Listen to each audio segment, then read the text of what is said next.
Good morning. I'm Mike Green, the Senior Vice President for Asia here and Japan Chair at CSIS, also Professor at Georgetown. Before I begin, we now, as standard practice here at CSIS, do a brief security announcement. We do everything we can to ensure the security of our guests. We've reviewed our procedures, and of course we don't anticipate any problems, but if something does come up, I'm responsible for giving you general directions. There are exits here and over there, and then down the stairs behind you. And if there's any incident, the rally point is St. Matthew's Cathedral down Rhode Island, or just around the corner to the National Geographic Building. So we wanted to gather in June to introduce two of our new team at CSIS, Andrew Shearer and Amy Searight, which I will do in just a moment. But it also occurred to us this is right about the time we expect a decision in the South China Sea arbitration brought by the Republic of the Philippines. We don't know exactly when it'll be. One rumor was it would be very soon, but we do expect it in the next few weeks. And since we're tracking this quite closely, Greg Poling at our Asia Maritime Transparency Initiative, Andrew Shearer through his work, and Amy Searight, we thought it'd be an opportune time to give you our sense of what we think may happen. So what we'll do today is I'll ask Greg Poling, who is the director of the Asia Maritime Transparency Initiative, AMTI at CSIS, a fellow in the Southeast Asia program. He tracks the maritime issues very, very closely, but also politics in Southeast Asia and the policies of the larger states surrounding the region. So Greg is going to come up and give us a brief presentation to stimulate the discussion. And he'll present four scenarios for how the tribunal might rule. And this is based on a lot of research and internal discussion. It's not predictive. There are probably a dozen permutations, but these are sort of the four broad tracks the decision might take. And then Greg is going to give us four possible scenarios for how China might preempt or react to the decision, which of course Beijing rejects a priori, but we anticipate that there might be some move by Beijing to demonstrate with physical assets, not just declaratory policy, that it does not accept any ruling by an outside party or even the tribunal on this, and that it's not binding.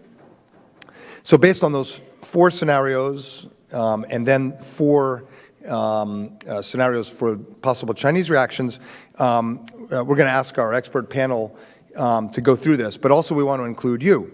So on your chair are these clickers, the white plastic things with 5 buttons, and the clickers are on, Will, or they need to turn them on? They are on. You need to turn it on, and then the light will turn on if it's working. And some of you may have been here and used these before, so we'll ask you about some of these same scenarios and what you anticipate.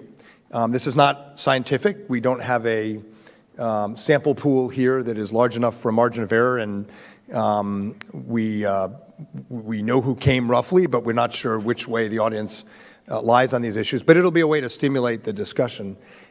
When you vote, you pick A, B, C, D, E, and then we'll put the questions up on the screen so you can see them. And then as you're voting, the bar graph will show you what the outcome is. Very, very important point. You only get one vote. You can change your vote until we close it, but you only get one vote, because inevitably, particularly representatives from embassies in the region are up there clicking away, and but you only get one vote. There's no rapid fire. It's not a video game.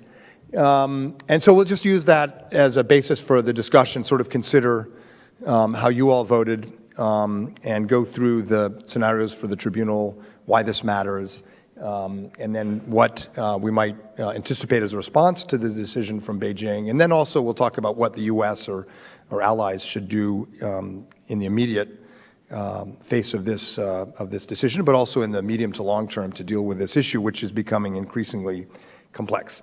And then we'll have time, I think, to open it up for questions, and we'll have people with microphones. So let's start off by inviting Greg Poling up here to the podium, and he'll go through the 4 scenarios we might anticipate for the tribunal, and then 4 scenarios for how this plays afterwards as Beijing takes stock of its interests. Greg?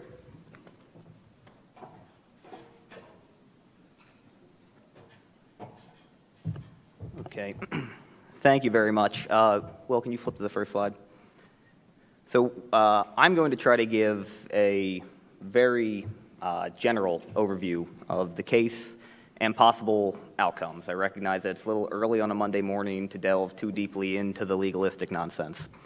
At the broadest level, as I'm sure everybody knows, this case is about the 9-dash line, China's now 70-plus-year-old claim to some ambiguous entitlements out in the South China Sea. The heart of the case is Manila's asking the tribunal to rule that the 9-dash line does not meet the minimum qualifications for a maritime claim in the 21st century. That maritime claims are based on land, that this is an arbitrarily drawn series of hatches on a map. And connected to that, the tribunal is being asked to rule that China's claim to historic rights, vaguely defined, whether fisheries, oil and gas, etc., out to 1,000 miles from its southern shore, are also invalid. They do not meet the minimum requirements for what a very narrowly defined historic bay or historic waters are under the UN Convention on the Law of the Sea. Then there is also questions that are probably easier for the tribunal to rule on, which is that Chinese actions over the last several years have been in violation of UNCLOS. The first and most obvious being its environmental destruction caused by reclamation at its 7 features in the Spratlys, and then also its harassment or prevention of Philippine fishermen from accessing areas around Scarborough Shoal and the Spratly Islands. And the last bit of the case, these features that you see up there, are the Philippines has asked the tribunal to rule on which of China's 8 occupied features are rocks, entitled to a 12-mile territorial sea, and which are low tide elevations, entitled to nothing independently. And as part of that, they are arguing that there is nothing out there that meets the minimum definition of an island, which would be entitled to a 200 nautical mile exclusive economic zone and a continental shelf. As Dr. Green said, there are probably dozens of possible permutations of the ruling. We will go through very quickly those that seem to encapsulate the broadest issues here. Next slide. So within the Spratly Islands, which is where things really get complicated, the court has been asked to rule that 4 of the Chinese features are submerged at high tide and therefore do not create their own maritime entitlements, territorial waters, etc. That 3 of them are islands, rocks, along with Scarborough Shoal, farther to the north. And interestingly, about a year after originally bringing the case, the Philippines brought Ituaba in, recognizing that Ituaba, which is occupied by Taiwan, not mainland China, is the largest of the naturally formed features, and therefore, if they can get the court to say that is a rock, logically everything's a rock. It's their home run swing. And it's also where an inordinate amount of focus has been over the last 6 months or so. Next slide. Now, the first scenario, and probably the most unlikely at this point, would be that the court rules that the 9-dash line is valid, or that it, in fact, doesn't have jurisdiction. If that happened, we would be stuck with probably an intractable dispute semi-permanently, because it means that it is basically impossible to bring any arbitration against Beijing. It would safeguard the 9-dash line as kind of permanently ambiguous, making negotiation almost impossible. But I think after we saw the court rule that it had preliminary jurisdiction on most parts of the case late last year, this possibility has been reduced to fairly low, if not 0. Next slide, Will. A more likely one, though I think still unlikely, is that the court might argue that it cannot determine that any of the naturally above water features are rocks, and therefore they could be islands entitled to a full EEZ and a full continental shelf, including Scarborough Shoal. This would be, well, perhaps not ludicrous, but it would be very difficult to understand. If you've seen a photo of Scarborough Shoal, for instance, it's a handful of rocks that you can barely stand on without falling off. Within the Spratlys, there are a few features that may or may not be islands, but this would be basically the court's punt their decision that they are not going to rule on what is an island and what is a rock, which is, I think, what most legal scholars are really looking for out of this, because it would be an enormous precedent. Next one. This is more likely. This would presume that the court does throw out the 9-dash line, or at least rule that the 9-dash line must be clarified in some way. It would throw out China's historic rights claim, and it would argue that the smallest of the dry features out there, including Scarborough Shoal, are rocks, not islands. They get 12-mile bubbles of territorial sea, and everything else is not in dispute. But this would leave open the possibility that a number of the Spratlys, here we've assumed those that have natural vegetation, can, at least in theory, create an exclusive economic zone in the continental shelf. It leaves a very large area still in dispute, but at least it puts everybody on the same basis for how they're making those claims. It might seem inequitable for Beijing to be able to claim this much, but it's better than the 9-dash line. We know what it is. It opens up a path to negotiation. Next one. This would be the one that I think people are thinking more and more about since Taiwan inserted itself into the case. This would presume that everything is a rock except Ituaba. Ituaba being the only feature that has naturally occurring fresh water. It would seem to be the only one that passes kind of a common sense definition of can sustain human habitability, which is the key requirement for an island under the UN Convention on the Law of the Sea. And again, you get a very large area, still in dispute, but it opens up the possibility for a negotiated settlement, which I think right now is impossible, given the ambiguity of Chinese claims. Next one. And then this is what the Philippines is asking for. No effect on the paracels farther to the north, but that there is nothing that qualifies as an island in the Spratlys or in Scarborough Shoal, that any disputed waters are restricted to a handful of small bubbles, a few dozen 12-mile bubbles in the Spratly Islands, and that therefore, if you're a Filipino fisherman or a Filipino oil and gas company, life just got a lot easier. Next. And when you zoom into the Spratly Islands, you can see just how complicated that is. There are a few, about 24 features that would qualify as rocks. They would have it would make navigation extremely difficult, understandably. You would have these small bubbles of disputed territorial sea. But everything else is open to exploration, to use by Philippine and Malaysian fishermen, oil and gas companies. Now, this is certainly what Manila was hoping for. I think it's increasingly seen as less likely, especially since the intervention of the Taiwanese in the case, so Ituaba. It is entirely possible that the court rules that Ituaba is an island. It's just as possible the court rules they don't have enough evidence to make that decision. And in the long term, that might end up being a good thing, because it's hard to see how you bring Beijing to a negotiating table if this is what you tell them their claim is. If you leave open the possibility that China can claim any EEZ in a continental shelf, then you have something to negotiate.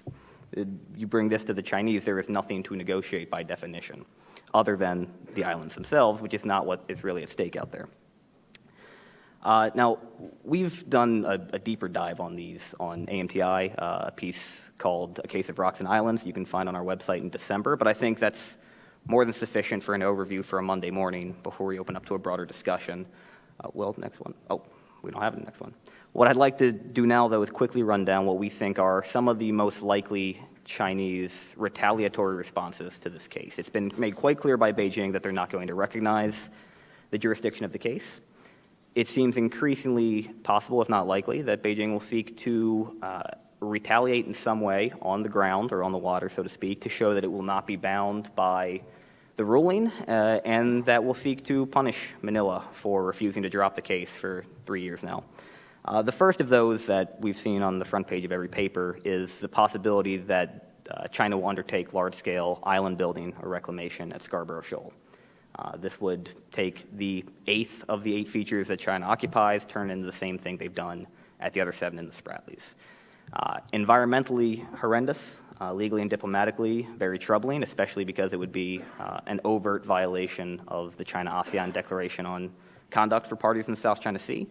Strategically, it would be a disaster, and one that the U.S. and Manila probably could not stand. This would place a Chinese large island, probably at least as big as the one they built at Mischief Reef, 190 nautical miles from Manila, right at the mouth of the Luzon Strait and the Bashi Channel. That's something that has been made quite clear by U.S. and Philippine officials is a step too far. The second would be a reimposition of the blockade on Philippine troops stationed on the Sierra Madre, a derelict Philippine vessel on the Second Thomas Shoal. or Ayungin Shoal in Tagalog. China imposed a blockade on those troops for several months in 2014, to the point that supplies had to be airlifted in, they could not be, the troops couldn't be rotated out. Eventually, Manila ran that blockade by taking a civilian ship, stuffing it full of supplies, stuffing it full of foreign journalists, and forcing a difficult decision on the Chinese: shoot us out of the water, let us go, and the Chinese backed off. We could very well see a repeat of that episode with a stronger Chinese response. The third, and I think the other one that we hear most about in the press, would be a declaration of an ADIZ, an Air Defense Identification Zone in the South China Sea. China did the same in late 2013 over the East China Sea. Every statement out of Chinese officials has made clear that they maintain the right to do the same in South China Sea. I think it's clear that this is probably going to happen, and it is very difficult because there's not a whole lot you can do to prevent them from calling a press conference 24 hours from now and announcing this.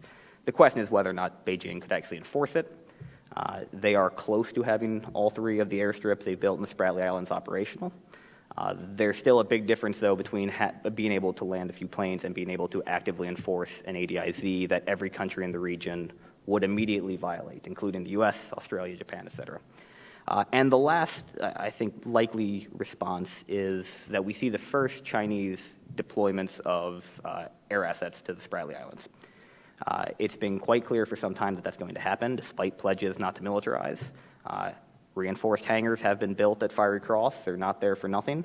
Sooner or later, we're going to see Chinese fighter jets deployed. We might very well see that as an immediate response, and China will say, well, because of this case and continuing U.S. activities in the South China Sea, we feel a need to do this for defense purposes.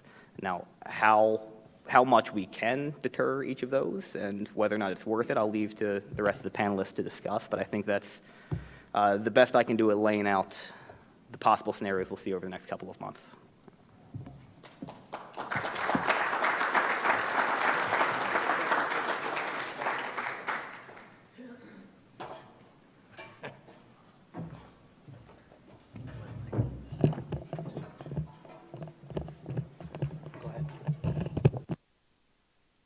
So get your clickers ready, please.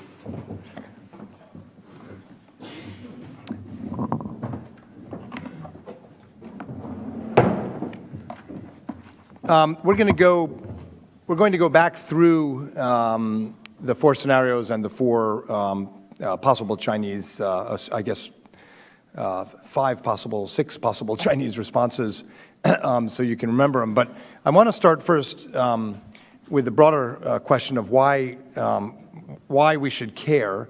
And when I say we, both in terms of U.S. interests, allies, and then broader, international order, rule of law, stability, and start big and start thinking about objectives and what's at stake before we get into some of the finer points of the legal decisions, the diplomacy, and any military or other moves.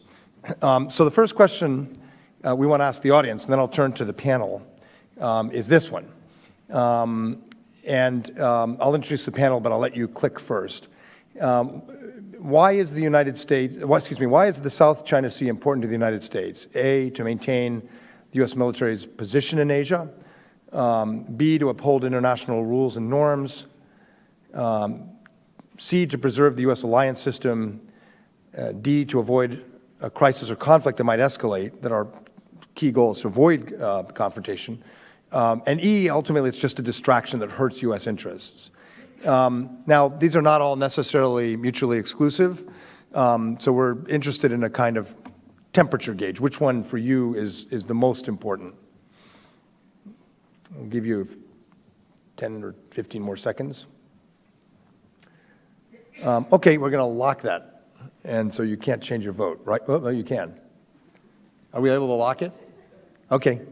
The other way to do it is to just keep it open, and as the panelists speak, we can see how much you're buying what they say. But I didn't tell them we were going to do that, and two of them are new. It'd be a little unfair. Let me start with Amy, and let me introduce the panel. So we're really excited. Ernie Bauer built a Southeast Asia program we're very proud of that's quite comprehensive. And Amy Searight is now at CSIS and started this month. as Senior Advisor and the Director of that Southeast Asia program. And Amy came to CSIS from the Department of Defense, where she was the Deputy Assistant Secretary of Defense responsible for South and Southeast Asia.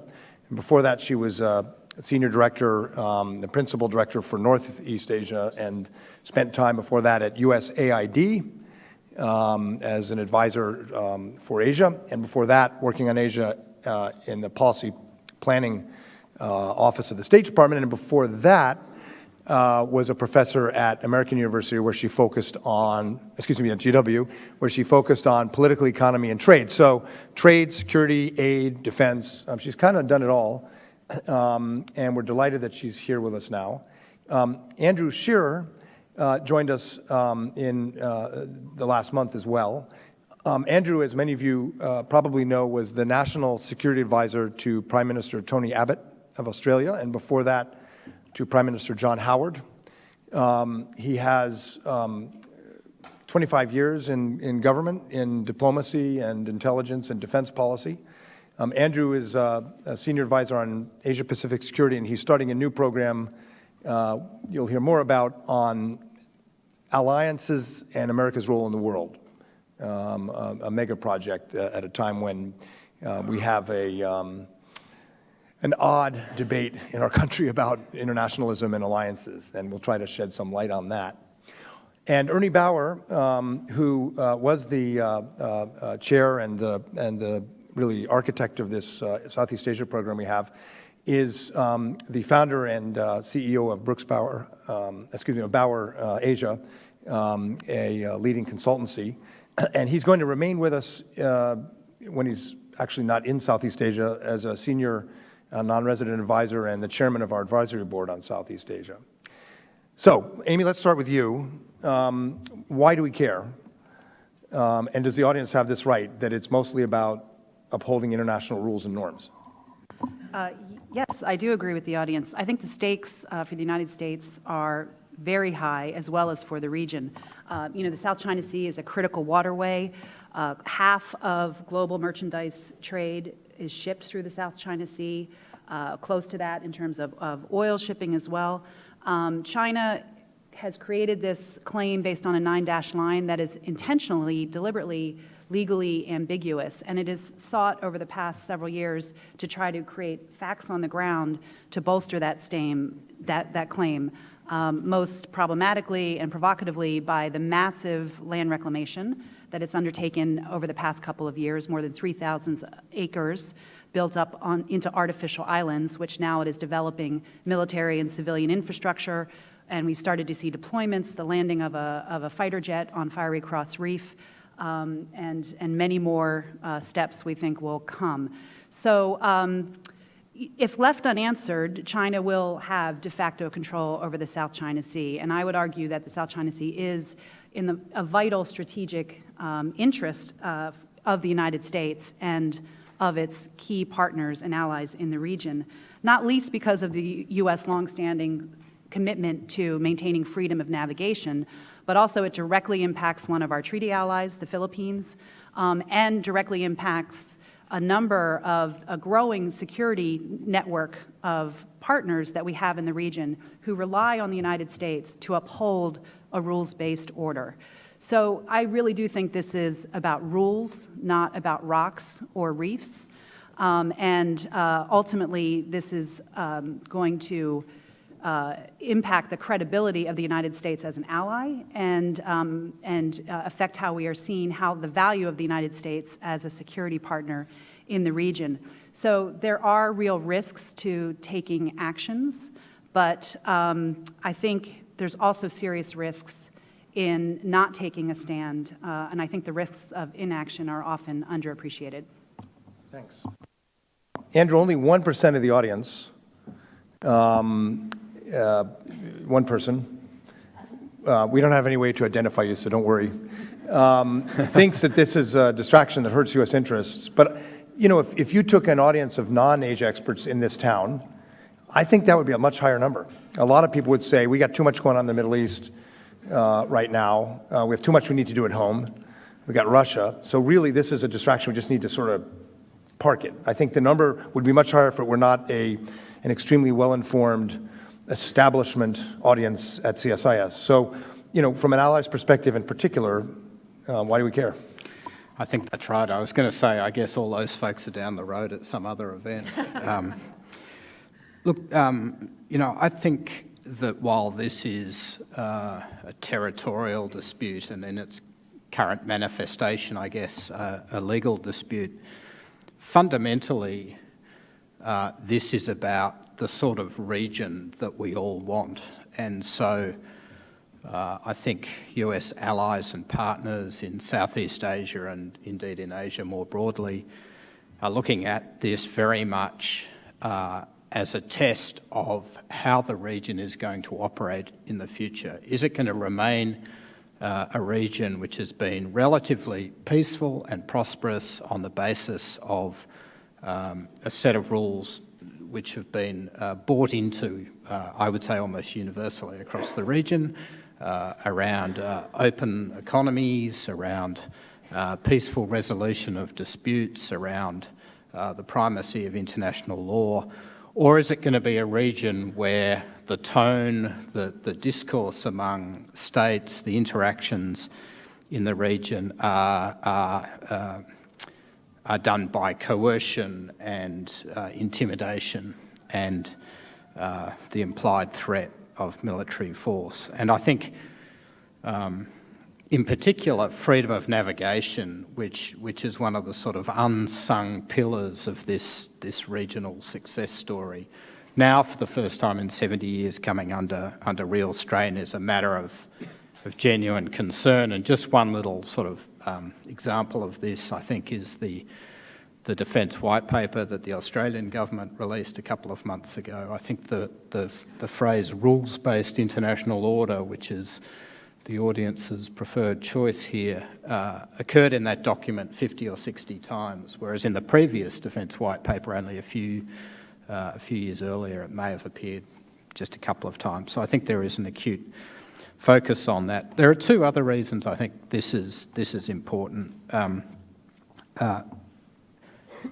The pattern of dealings in the region that we all accept, support, encourage now is going to be incredibly important if you look at the trajectory of China's power in particular, and if we can't establish rules now with the current balance of power, it's going to be that much harder to establish an acceptable set of rules in the region 10, 15 years from now. And then finally, and Amy touched on this and I totally agree, I think this is very much a litmus test in the region of US consistency and US resolve and how it's going to deal with these problems and whether it's, if you like, a dependable long-term read on which the region can continue to lean. So I think for all those reasons this does matter, and E is incorrect.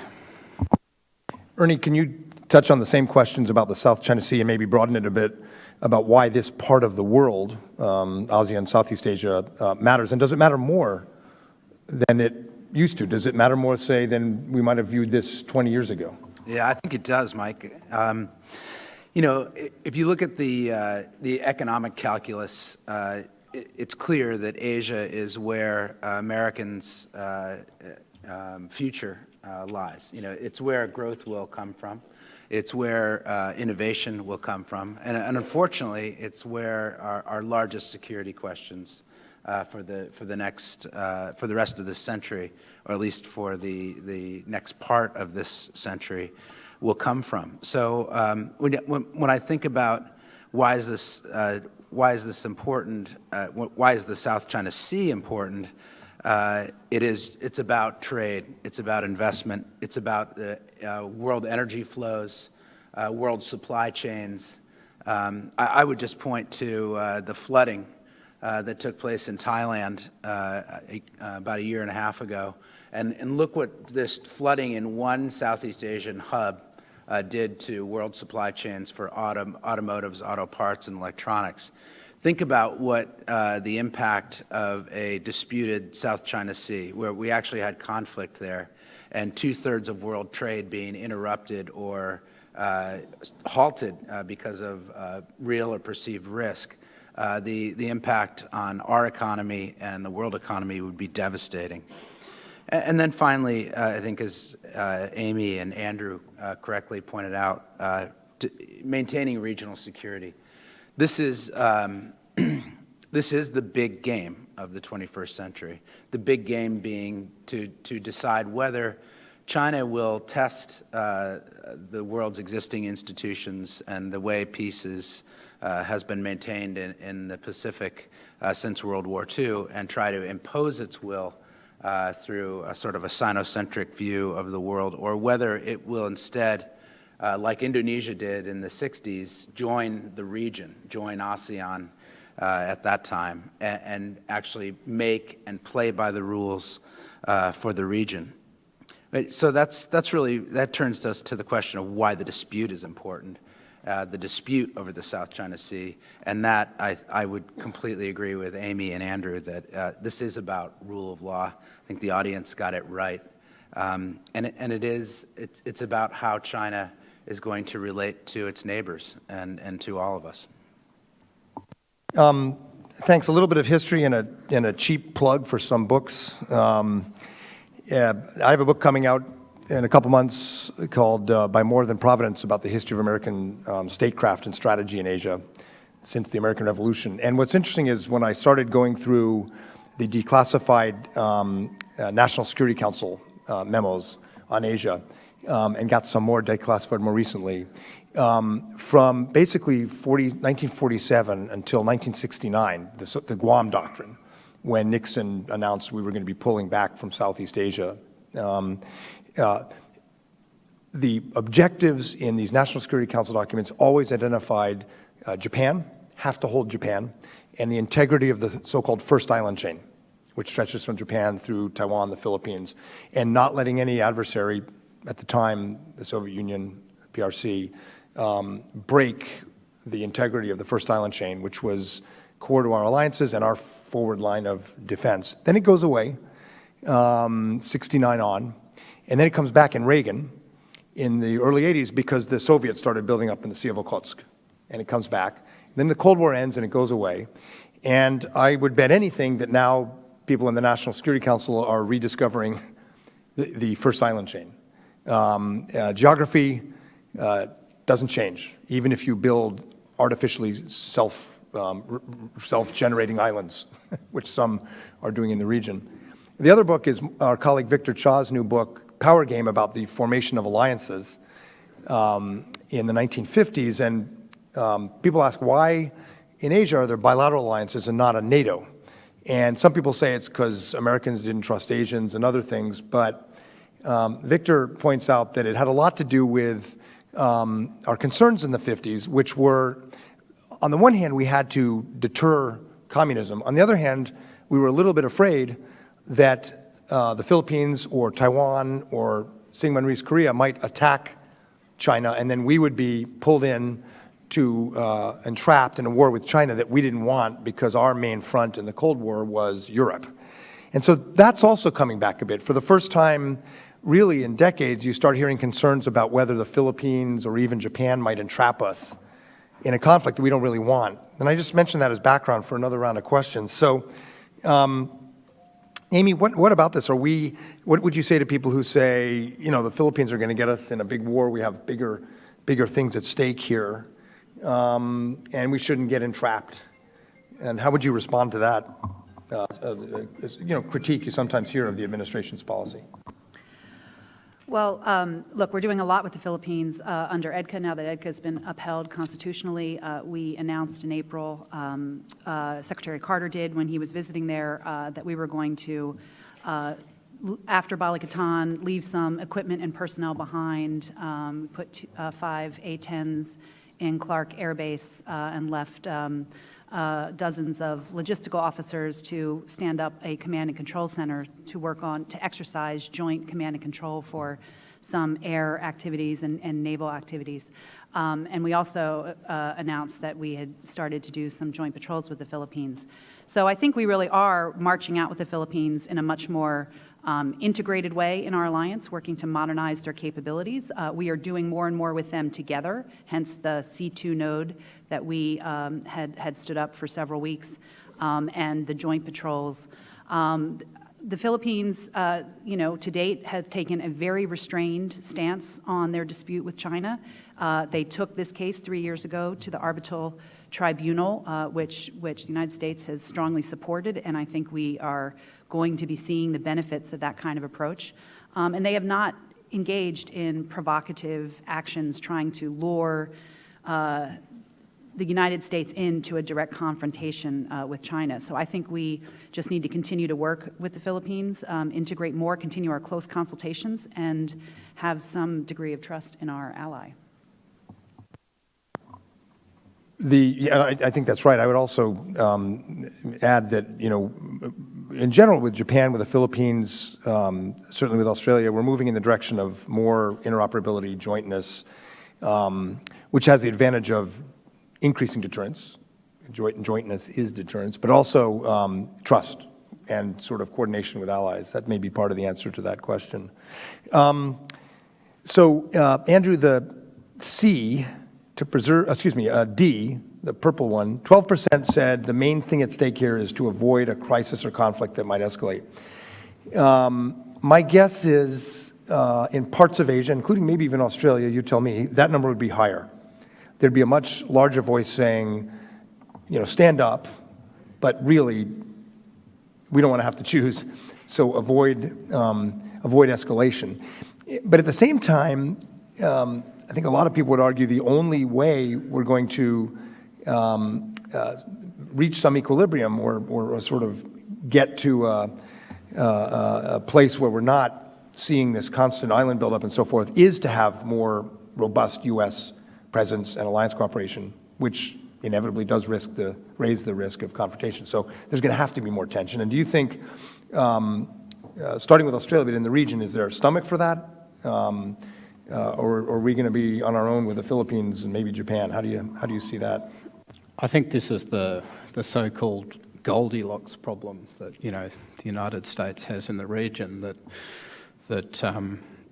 6 months of every year, any given year in the last 20 years, people have been saying we want more US presence, and if you ask them on the off month, they'll be jumping up and down and saying the US is heavy-handed and should back off a bit. And this is a sort of long-standing challenge for US policymakers. I mean, my take is that you're right, Mike.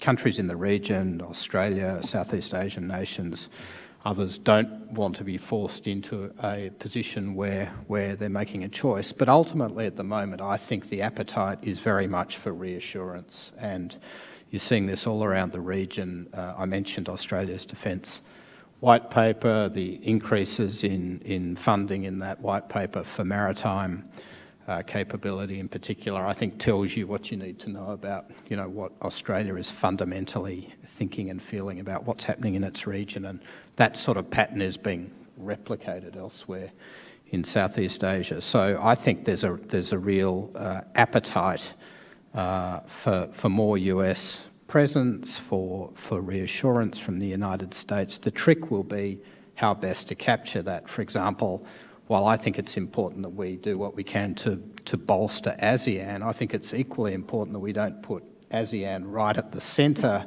here and set up a test for ourselves, which we can only fail when ASEAN demonstrates, as it did in Kunming very recently, that it really isn't going to be up to the task of kind of staring down some of this coercion as a group. So strong regional responses, I think, are going to be important, but I suspect that it'll be more of a bilateral or a sort of, if you like, coalition approach with coordinated statements and so forth, and maybe some freedom of navigation exercises, etc. But maybe that's getting ahead of things. Can you also, Andrew, did you vote? I didn't vote. Okay. The first one, A, to maintain the U.S. military's position in Asia. Could you touch on that? Amy mentioned credibility of our alliances. But could you address specifically what would be at stake in terms of military strategy, position, deterrence in the South China Sea? Yeah, I think this is important. So I have some sympathy with the people who voted A. Sometimes around town you hear this discussion that goes along the lines that, well, you know, so what if China builds up these facilities around the South China Sea, and so what if they put a few fighter planes here and there and some radars, and, you know, at the end of the day, that's an elegant target set for the US. And, you know, when I hear that, I think, yes, but, and the but is, I think, quite important. I mean, it's important to think through what that means. We're talking about a very different region where the discussion has suddenly fast-forwarded to fighting our way back into the South China Sea, which is important for all of the reasons that Ernie and Amy very elegantly outlined. So that, to me, is a troubling sort of way of thinking about this. An increase in Chinese control, particularly Chinese military control in the South China Sea, should trouble us. Ernie, I don't know if you saw the game last night, but ASEAN is not the Cleveland Cavaliers. On the other hand, I think it's probably better than my 8-year-old son's second grade soccer team, where the coach blows the whistle and, you know, one kid goes into the woods and another kid goes the wrong direction. So where is ASEAN? And both, you know, as an object of U.S. interests, you know, what's at stake in terms of ASEAN and as an organization of ASEAN's credibility, ability to buttress stability in Southeast Asia as an object of our policy, so to speak, or an objective, and also how is ASEAN as a tool of policy? Is Kunming going to be sort of how things will go? How do you see ASEAN? Thanks, Mike, and congratulations to Cleveland. I did see the game last night. I actually enjoyed that.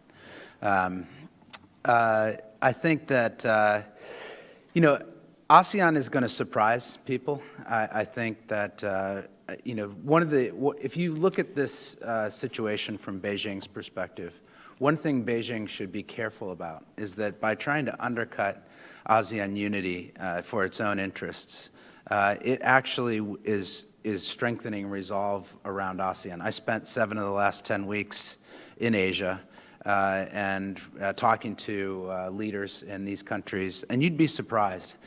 Even though the outcome at Kunming, I would argue, is relatively predictable, with the Chinese putting enormous diplomatic pressure on the likely suspects in ASEAN, those who don't have the ability to stand up and say no when China really brings on the heat. But in every single instance in my finding in ASEAN, including places like Brunei, Cambodia, Laos, there is building resentment over how China is strong-arming its neighbors, and that's not to say how much resentment is building up in places like Indonesia, where they do have some capability to respond, and as you would have seen this weekend, actually have responded on the sea, arresting a Chinese boat and actually firing at a Chinese vessel that they thought was violating their waters. China, through its actions, Mike, may strengthen ASEAN. I believe that will be the case eventually. I actually see a lot more strength in ASEAN than most analysts, I think, in this town or people in the press report. And this is really to me, this is the big question. Does China want to, if you were in Beijing and you were looking out and you were thinking about asserting your interests in the South China Sea, would you want to become the rallying point, driving the effective integration of Asia economically, politically, and from a security perspective to respond to you? That would undercut China's national security interests. It would undercut its economic interests. It would undercut its access to water and energy. And I just don't believe that, makes sense for Beijing in the long run. If, on the other hand, China believes that it can use coercion, and it's testing that theory right now, if it believes it can use this coercion to shape Asia the way it wants to be shaped, if they find that other countries will appease this push against China, then I think we can expect a lot more pressure from China, a lot more boldness. And what I found in the last couple of weeks in Asia was that the zeitgeist was, look, China is really pushing, but you guys in the United States are undercutting our interests and yours by the rhetoric in the U.S. campaign. And I said, what do you mean? And they said, well, having Donald Trump be the presumptive Republican candidate and talking about treaty alliances and trade the way he is, this is not what we know and expect from Republicans. It scares the hell out of Asia, particularly the Japanese and others who are students of American politics. And the fact that Hillary Clinton, who actually was an architect of the pivot and helped design the TPP, to be fair, or help promote it when she was Secretary of State, to have her campaigning against trade against the TPP. This worries the rest of Asia because, as one Japanese colleague told me, you're already spilling blood in Tokyo with this rhetoric because the rest of Asia looks at us through our relationship, at least in part, with the United States. And so we don't know in November. You can't tell me that the Americans won't elect Donald Trump or that some significant amount of Americans their understanding of Asia is at a level where they would support a nominee who can speak like this and still be gaining votes. And that's pretty stunning. So I think for me, the strength in ASEAN is going to surprise us, Mike. I think you're, I guess if we have to put him between the Cavs and your son's team, which I understand is pretty good, actually. I've heard some reports. But I would put them more towards the the minor leagues going into the major leagues than sort of elementary school ball. Okay, let's get the clickers. We'll come back to some of the strategy in two questions. This gets a little complicated, so I think what we'll do is I will read the 5 options, and you'll click which one you think is most likely. But I'm going to get Greg and Will to put them up again, just to remind you, and I'll read off what they are. Then, Greg, Will, are you going to show us the earlier slides? I just think it would help people remember. Okay, so there are going to be A, B, C, D, E. So A is the tribunal preserves the 9-dash line, right? B is the all-island scenario, that everything above water at high tide is considered an island. C is the some-island scenario. Scarborough Shoal and other small features are rocks, but several of the larger Spratlys are islands, which gives you something like that. D is that Itu-Abu is the only island. And E, no islands scenario, that neither Scarborough nor any of the Spratlys are considered islands, which gets you this one. So let's go back to the voting slide. Thanks, Will. And there's no grade, and we don't know who is clicking what, so give it your best guess. But which do you think is the most likely outcome from the tribunal, which is expected in, I mean, it could be this week, but in the next few weeks?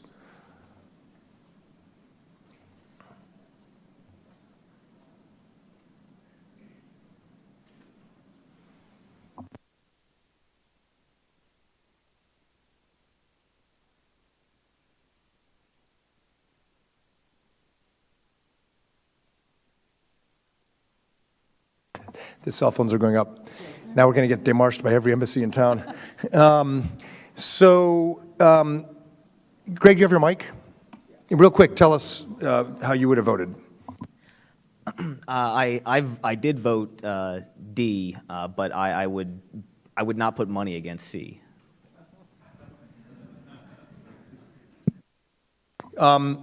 Let's look at these, and Amy, you're out of government now, so you're allowed to speculate and do hypotheticals. In fact, If you're at a think tank, you're required to. You too, Andrew. So tell us what you think, but also, do any of these particularly worry you, or any more reassuring? And then more broadly, whatever the scenario, except for A, I assume that our Chinese friends will reject it. So then what do we do diplomatically? Let's focus a bit on the diplomacy in this round. Sure. Look, I'm no legal scholar, so I don't have a strong opinion here, except that I do agree with the majority that A is perhaps the least likely. I think we do expect that the 9-dash line its claims will be undermined, although whether it will be in wholesale, like broadly illegal under UNCLOS, or whether it will be more narrowly challenged, perhaps in terms of China's claims to historic rights, that will be something to watch. But any movement against the 9-dash line, I think, would be very helpful. And then, in terms of what else would be helpful, I think the more clarity that the court can give on these legal claims, and the more willing it is to set a real legal precedent by looking at these rocks and low tide elevations and islands, and hopefully ruling as few islands as possible, I think would minimize the overlapping disputes and would create the most clarity. How can we use these rulings in a diplomatic way to promote more dialogue and ease tensions? I think it's important to note that in the near term, regardless of how the court rules, it's likely to heighten tensions rather than reduce them. This is largely because China has already made very clear that it's going to reject the ruling. It's not going to comply with it. Admiral Sun in Shangri-La earlier this month made that statement very clear. And China's already engaged in real diplomatic warfare, amassing a great coalition of great maritime powers like Afghanistan, Gambia, Lesotho, Sudan, Niger. As the AMT tracker shows, I think there are 8 countries that China can reliably say are in its court in terms of backing its stance that the tribunal is invalid and China is under no obligation to comply with its rulings. So for the United States, I think you'll see a big diplomatic effort by the United States. You already see it, in fact, but I think after the ruling, the United States will come out and want to be very clear, regardless of how the tribunal rules. I think the main message that the United States is going to want to make clear is that from a U.S. perspective, we see this as legally binding on both parties. And I think the United States is going to look to be as coordinated as possible in that message with key like-minded countries like Japan, Australia, the EU, India, and others to have more resonance for that kind of argument. But I think key to this will be ASEAN, as Ernie alluded to, as well as Andrew. This is going to be a test of ASEAN's strength and unity, as much as we might wish it were not. I think it will be. And I somewhat agree with Ernie, actually, that Kunming may backfire on China. It could be that ASEANs are so embarrassed by the way China bullied them quite visibly and caused them to retract their joint statement and walk back on their consensus, may, in the longer run at least, have a positive effect. So I think we'll have to look for ASEAN to see if it puts out a joint statement, how strong that statement will be, see if there's anything the United States and other countries can do to help support that process. And if ASEAN doesn't put out a joint statement, will individual ASEAN states put out their own statements strongly in support of the tribunal ruling and the binding nature of its findings? I think that would also be really important. Perhaps the claimants can put out a joint statement, for example. That also would be very interesting. I think it's also going to be important to watch to see if other countries, other claimants, and even non-claimants might follow suit, so to speak. If the Philippines has a favorable ruling, will countries like Vietnam and Indonesia file their own claims in the arbitral tribunal? They've both indicated that they have some interest in looking at that. That's something that the United States, I think, would strongly support. And it also would help if countries can continue the process of resolving maritime dispute issues between them, as many countries in the region are already doing. I mean, ultimately, as I said in the beginning, none of these diplomatic efforts are likely to change China's initial calculus that it is going to stand up very clearly, reject the outcome, and make it clear that it will not comply.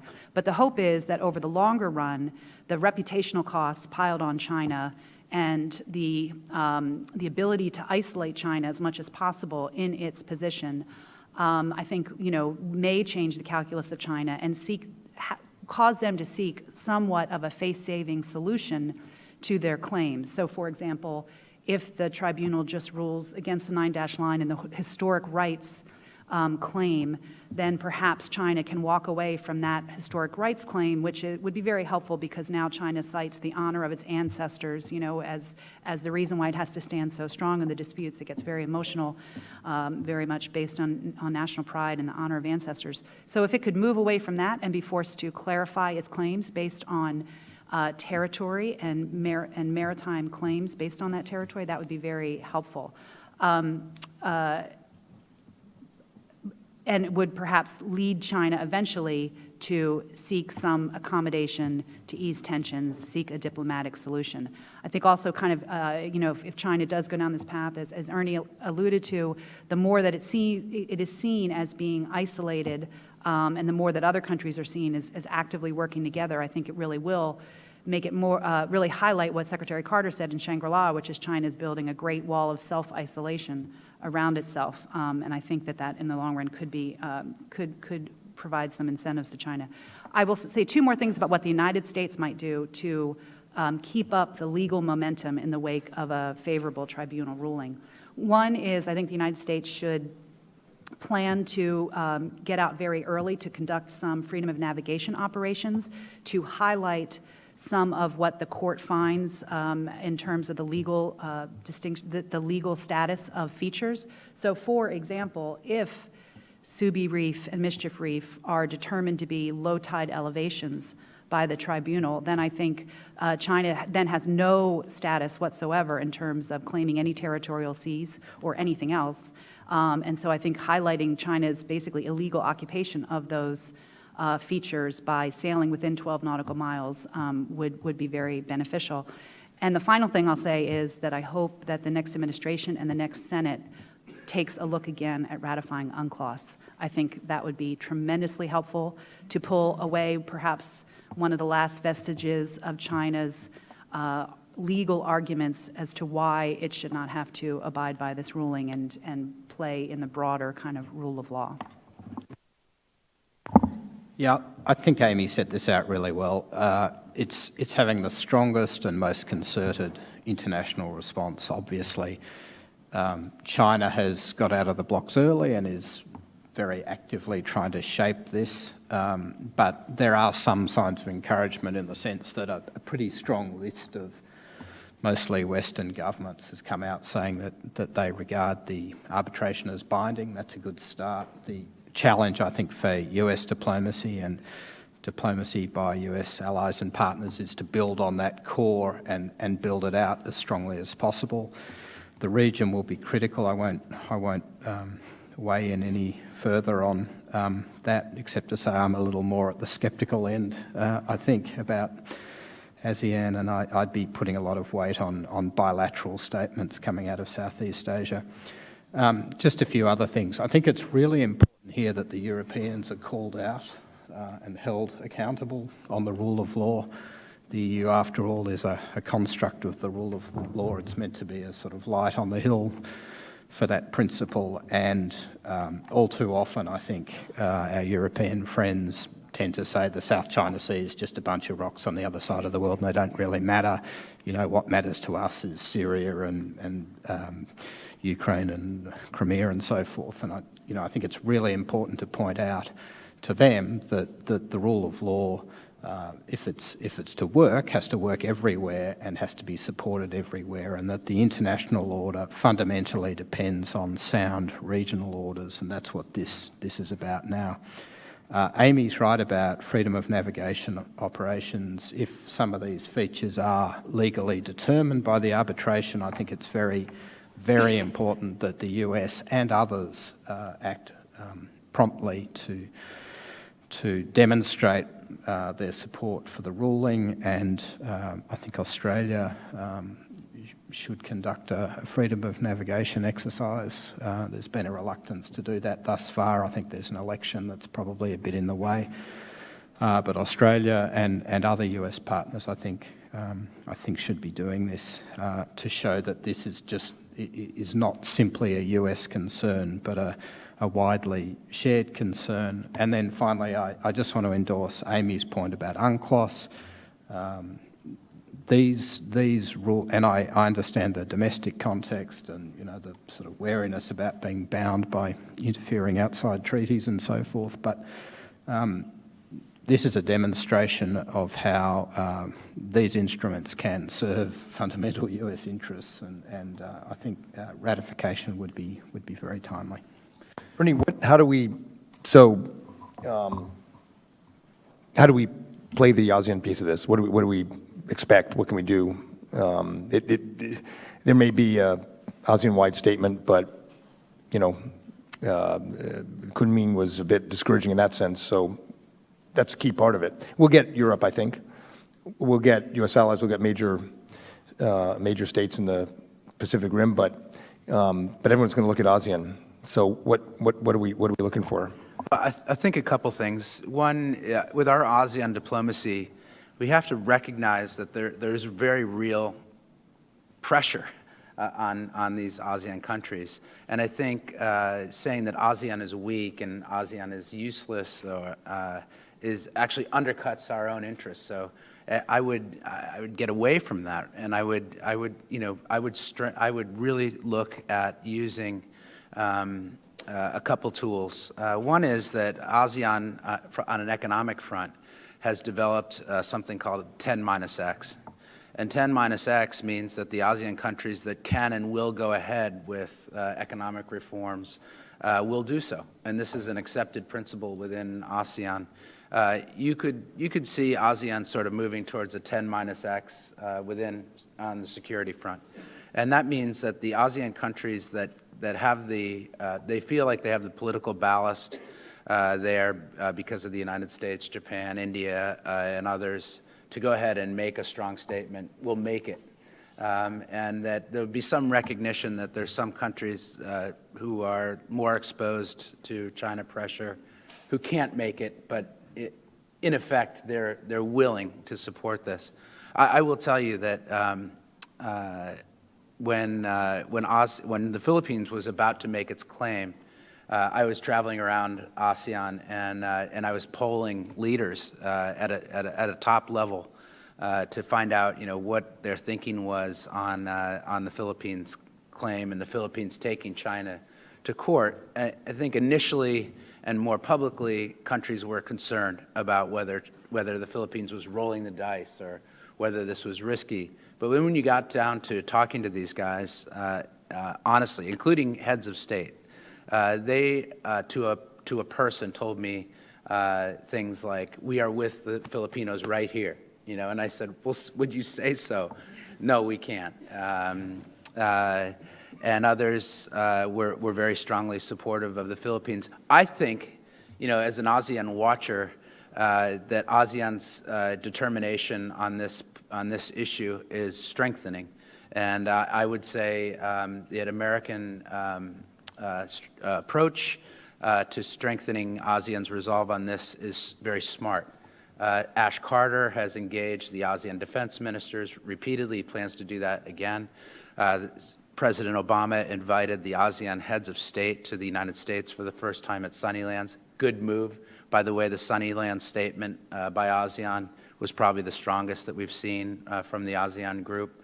ASEAN foreign ministers have, despite pressure, come out and said some things that in ASEAN, you know, if you're, you know, some of you guys are Kremlinologists, you know, I guess we're ASEAnologists. The wording is actually strengthening, and the determination, I can tell you, behind the scenes is strengthening. So I think that's important. Another couple of points that I think as American policymakers should really take into account as we think about ASEAN's role. One is that no one in ASEAN wants to see China isolated. They don't want to see China weak. They want to see China strong and successful and feeling secure, but not at their expense, not at the expense of their sovereign interests. So no one in ASEAN wants a China that's ashamed, that feels backed into a corner, that feels isolated. Nobody wants that. And we should never ask the ASEAN countries or China's near neighbors, in my view, to move towards isolating China. I think that's counterproductive in my view. So we need to have elegant solutions which convince China that it is not in its own interest to pursue its current course of policy. They must, as Amy said, be able to save face in an elegant way and be part of the rulemaking and regional integration. But if we pursue policies that try to do something other than that, ASEAN will reject it. And that's important to understand. What ASEAN states basically want is balance.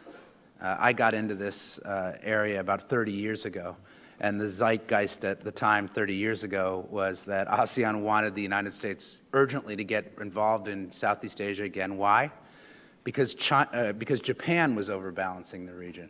They thought the Japanese were being too aggressive with their industrial policy. Remember, this was a Japan that was, really trying to design Southeast Asia into a supply chain network in many ways that would support its growth. And I have a good time with Japanese friends now remembering, that when I got into this, we were actually talking about how to balance Japan, with the Southeast Asians. Now it's sort of everybody else together in a room trying to decide, how are we going to convince the Chinese to be a productive part of this Asian community. So I would just ask that we keep that in mind as our ultimate goal. So the audience felt, and you all felt, the most important objective would be preserving rule of law, and that's also our best play diplomatically, is emphasizing the international consensus and regional consensus about the importance of rule of law, and strong support, certainly from major democracies, for the decision being binding. But, as Bismarck said, when the Pope issued some ruling from the Holy See about his consolidation of Eastern Europe, how many divisions does the Pope have? So how many divisions does UNCLOS have? Answer, none. So it comes down also to pure power. And that will be perhaps the most important calculation, I would argue, in how this plays over the next 5 to 10 years. So let's go to the next question, which is asking the audience what China is most likely to do in the South China Sea in the next year to demonstrate that it will not abide by the ruling.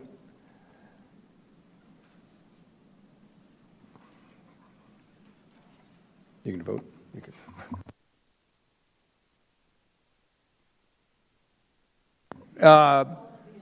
Maybe we'll do a show of hands after we get the voting to see if you expect all of the above. We only have 5 buttons. For you, Dave, we could have drawn on a 6th button. Just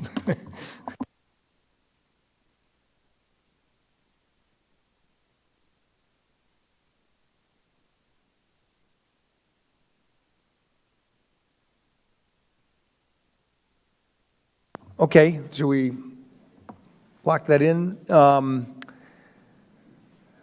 So in this audience, at least, only 4% thought that China would take no action. It is worth noting that we have 2 carriers operating in the region now. Obviously, there's an expectation that there will be some demonstration by Beijing of its unwillingness to abide by the ruling. And when the USS Stennis was in the region a little over a month ago, there were 3 Chinese barges on the way to Scarborough Shoals that turned around. So the U.S. and other allies are not completely passive observers, and may be possible. No serious military move, because up to this point we haven't demonstrated the level of presence and resolve that we are now. So that is possible, but only 4% thought so. On the first one, on A, reclamation of Scarborough Shoal, I would argue that is the most attractive to the PLA, because a military spec airfield on the Scarborough Shoal would give the PLA Air Force, we have this on our AMTA website as well, if you just draw the radius of the range of a Su-27 or J-10, Scarborough Shoals would give the PLA complete air coverage, overlapping air coverage of the entire 9-dash line. But it is very close to the Philippines, and in fact, nobody thought that would happen. That's interesting. I would have personally put that higher. I'm sorry, A. Oh, sorry. B has nobody. So B would be another blockade of Second Thomas Shoals, and would carry with it the highest risk of kinetic interaction with the U.S. Air Force or Navy. So it would be very high risk, and so our audience has very high confidence in China's ability to avoid high risk. C is an ADIZ. We saw China declare one in 2013 over the East China Sea, and there were reports that a South China Sea ADIZ was in preparation. As Greg pointed out, it would be difficult to enforce, but not impossible given the airfields. And then E, no action. So let me start down the line, and would you agree with this outcome? And which of these worries you the most? And let me ask you also, can we deter these? Do you think we're able to deter some of these actions in the near term? And then we'll come back in a minute and talk about longer term strategy, but let's just do the near term for now. Yeah, I basically agree. I definitely take David Sedney's point that I think the results would look very different if you could vote for more than one option or have all of A, B, and C. I mean, taking fighter jets, for example, China has already deployed them, so I think it's very reasonable to expect that they will do so again. They've already deployed them to Fiery Cross Reef. An ADIZ certainly seems quite likely or possible. I mean, that's up to China's calculation of its cost-benefit calculation, because of course China could also just seek to sort of have a de facto ADIZ rather than declaring one. The one that I think is unfortunately somewhat likely and highly problematic is the Scarborough Shoal scenario. I mean, there the stakes are really high. As Mike said, it's only 150 miles from mainland Philippines, so it will directly impact our ally. It would be a blatant violation of the Declaration of Conduct, much more so than anything China has done to date. So in that sense, it would be a real provocation, because the Declaration of Conduct signed in 2002 states that, specifically says that countries will not inhabit uninhabited features. And also, as Mike pointed out, if they were to begin reclamation on Scarborough and build up facilities there, it would create this sort of strategic triangle with the Paracels in the northwest and the Spratlys in the south and Scarborough Shoal in the northeast that would dramatically improve China's ability to project power and enforce exclusion or whatever else it wanted to do. So I'll say a few more words about Scarborough in a minute, but I also just want to point that I agree with the audience on Second Thomas Shoal being a low probability, in large part because if China were to enact a blockade of Second Thomas Shoal, it both directly calls in our alliance commitments, I would argue, and also it really puts the risk of escalation, or the burden of escalation is on China rather than the United States, whereas the other options, such as Scarborough Shoal, really puts the burden of escalation on the United States and therefore makes it much more difficult for the United States to determine a response. So I do agree with the audience there. In terms of Scarborough Shoal specifically, I think what can the U.S. do to deter? Can the U.S. do anything to deter China from taking those steps?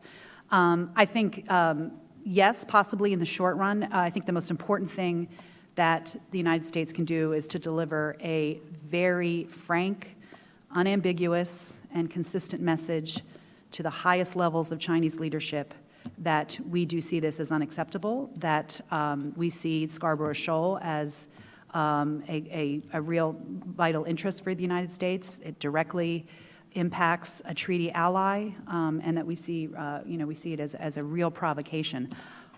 We hope that President Obama already began delivering that message when President Xi was in town in March for the nuclear summit, but hopefully that kind of very strong deterrence message is being sent to the Chinese through the SNED and many other mechanisms. I think it's critical to put that message out there now to the Chinese. I think there is a real chance that China can be deterred in the near term, certainly up through September, when China is hosting in early September the G20 in Hangzhou.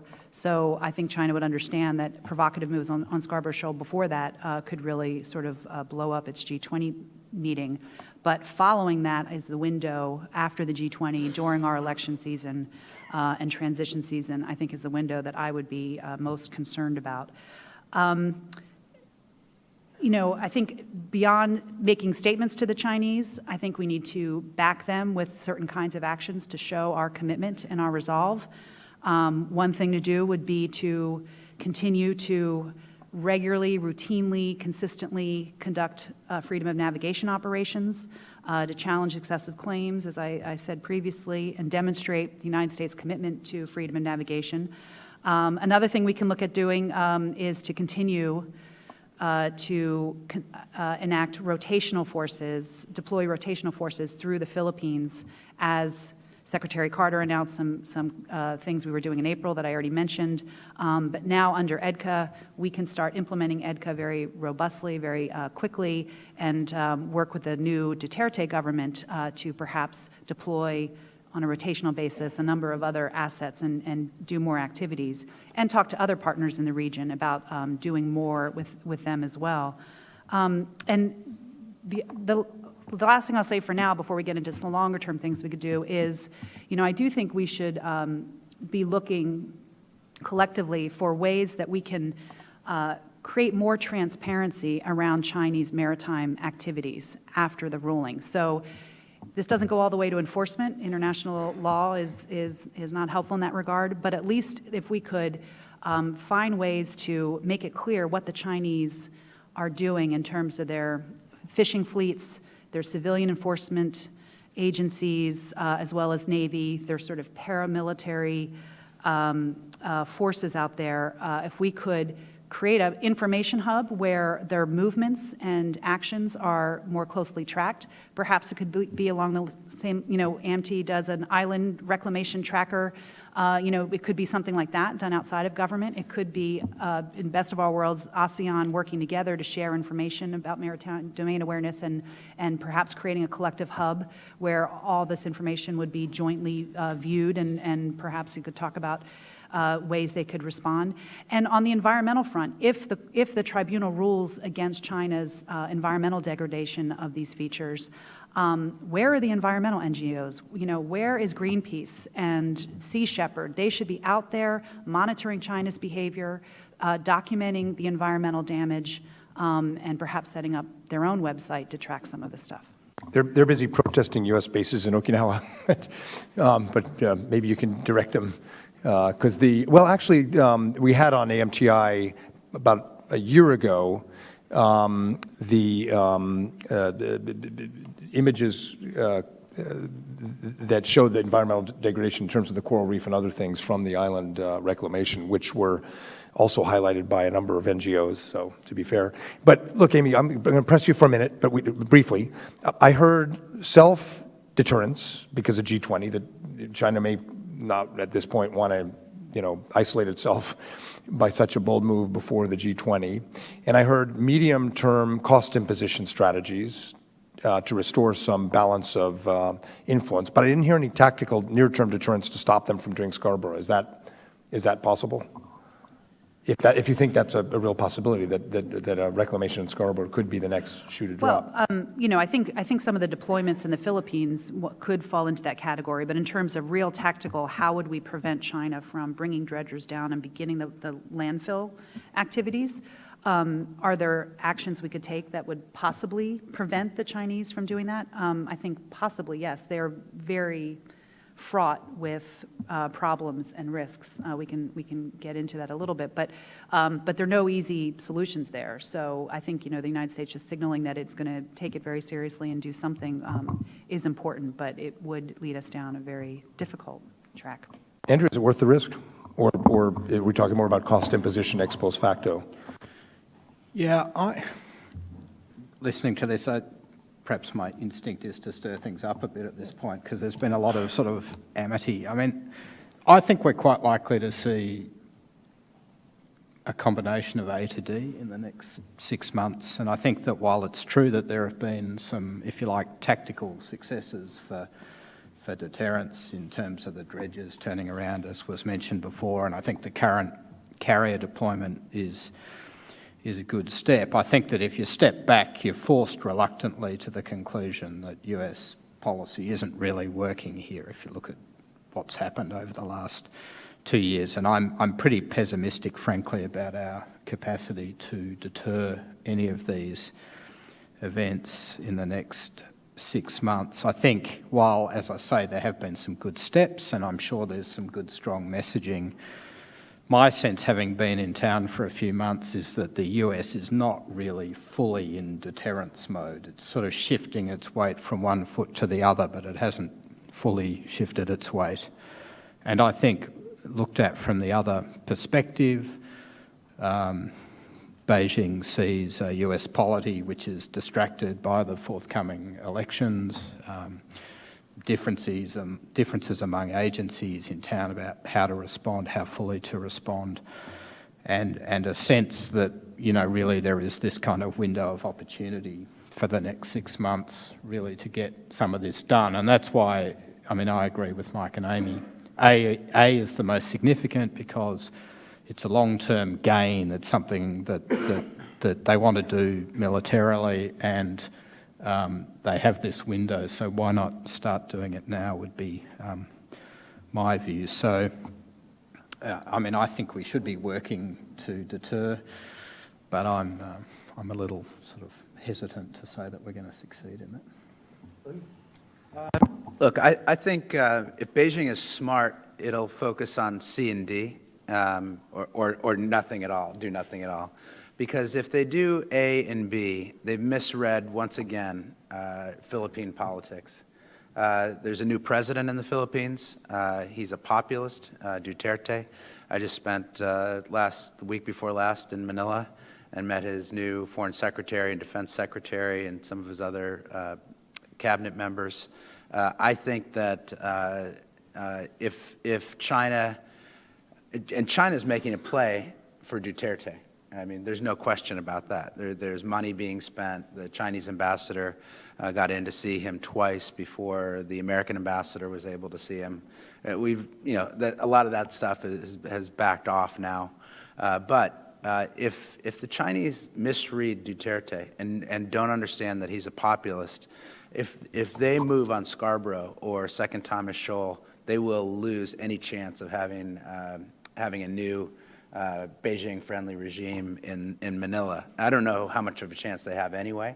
I think the days of Arroyo's field trips to Beijing and literally handing out bags of cash to Philippine politicians in the Congress are over, because the Filipinos have understood what the game is, and they're watching. The press is really watching for it. So I think that would be a risk. In terms of deterrence, I think the most important thing the Americans can do, the tactical deterrence, I believe, is underway. You know, we have two, as you might noted, Mike, 2 carriers out there. We've done EDCA, the work with the Indians, the great president's trip to Vietnam, the likelihood that we'll be moving people and personnel and equipment through Cam Ranh Bay, our relationship with the Singaporeans. I thought inviting the Singaporean Prime Minister for a state visit in August was brilliant. More questionable is our sort of shutting our eyes to what's going on politically in Malaysia, but effectively we're staying strong with the Malaysian regime, probably because of some of these reasons.